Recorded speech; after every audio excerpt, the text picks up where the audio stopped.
Село Кытай в Ленинском районе сейчас выглядит удручающе. Пустующие дома, разбитые улицы, разваленные фермы. А ведь 30 лет назад это место считалось одним из самых перспективных в Крыму. В 90-е годы в рамках государственной программы репатриации депортированных здесь был создан колхоз «Ватан» – «Родина». Его новых жителей горячо приветствовали и часто писали о них в газетах. Бірбен 996 жылдан. Балаларымыз мұнда осты оқыды. Біз Қырымға 75 сенесі вербовкамен келдік. Қырымға келген соң бір-екі чекіштірділер пропискасыз. Ем прописка етердер, ем шығарырдер. 15 суткая қапардер о вақытлері. Бұл көйе 80-ci senesi evlenіп түштім. 80-ci senesinden берлі бұнда yaşayım. В Кытай заселили десятки вернувшихся на родину крымских татар, в основном из Самаркандской области Узбекистана. Для них построили одинаковые дома, разбили виноградники и сады, обещали сделать дороги, открыть детский сад и дом культуры. Поначалу жизнь в родине и правда была райской. Везде трудно было жить, а у нас люди все время, каждую неделю мясо резали. У нас скотина была, молоко продавали всегда.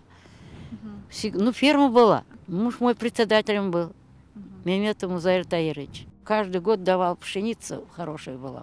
Корову много молока давали, породистые коровы были, все у нас было.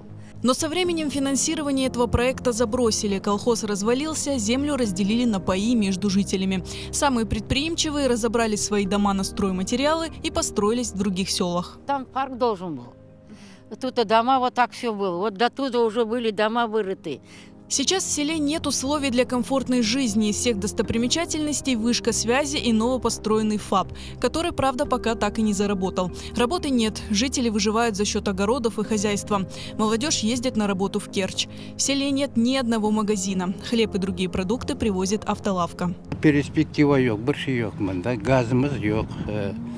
Ama yollar göresi ne kadar 30 yıldan beri bir kırışımız. Yollarını yapmak için bizim koyumuzda. Ne administrasyadan ne bir şeyden bireler bize gelip bakkanlar da yok, gelip de yardım etkenleri de yok. 94'ten beri yaşayıq. Onun için her yerde gaz var, Чистополье, Горностаевка, вот Табриде bu koyumuzda yoktur gaz. Ondan pek kıynalıyıq. Bu ağaç, kömür, bu В соседнем селе Маяк-Салын, ныне Чистополье, которое всего в 5 километрах, жизнь кипит.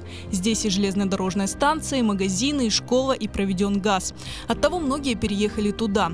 В Китае же проживают всего около 250 человек. Но, несмотря ни на что, они любят свое село и надеются, что цивилизация доберется и до них. Soramayıq bir şey. Kene soruşamız yaşamağa, bizim urfi adetlerimizni becermege. Koyumuz güzel. Adamlarda hizmet olsa hepsi birlik olur. Tinçlik olur.